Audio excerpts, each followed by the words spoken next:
ભુજ ખાતે કચ્છ કાઠિયાવાડ ગુર્જર ક્ષત્રિય કડિયા સમાજ દ્વારા પ્રથમ સ્નેહ મિલન સમારોહનું આયોજન કરવામાં આવ્યું હતું। ભુજ કચ્છમાં મુન્દ્રા રિલોકેશન સાઇટ પર ભાટિયા સમાજવાડીની બાજુમાં આવેલ ભુજ કચ્છી પુષ્કરણા બ્રાહ્મણ સમાજવાડી ખાતે યોજાયેલા આ કાર્યક્રમમાં સમાજની ઉન્નતિ અને પરસ્પર સ્નેહભાવ વધારવાના હેતુથી મોટી સંખ્યામાં જ્ઞાતિજનો સહપરિવાર ઉપસ્થિત રહ્યા હતા।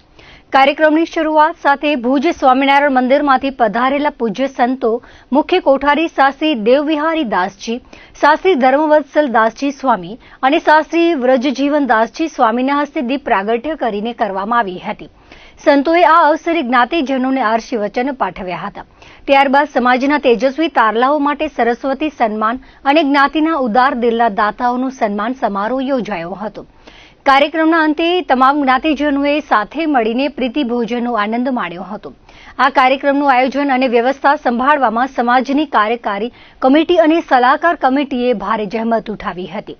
આ વ્યવસ્થાપનમાં કાર્યકારી કમિટીના પ્રમુખ, ઉપપ્રમુખ, મહામંત્રી, મંત્રી, ખજાનચી, સહખજાનચી તેમજ સભ્યોએ જહેમત ઉઠાવી હતી। સમાજના નવગઠિત સંગઠનને મજબૂત બનાવવાના આ ભગીરથ પ્રયાસને સમગ્ર કડિયા સમાજે હૃદયપૂર્વક બિરદાવ્યો હતો।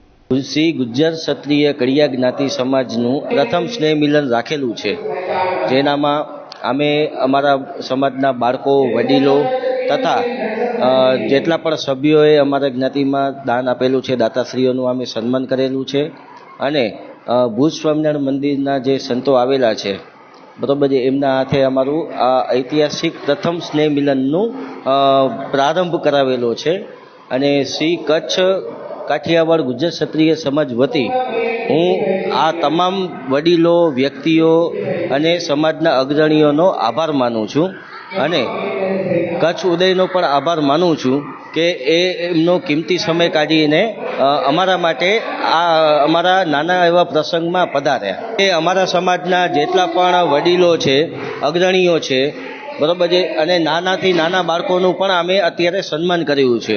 આનાથી સમાજને એ પ્રેરણા મળશે કે અમે જે અત્યારે જે પણ કાર્ય કર્યું છે એ કાર્ય આગામી પણ આવનારા વર્ષોમાં થવું જોઈએ।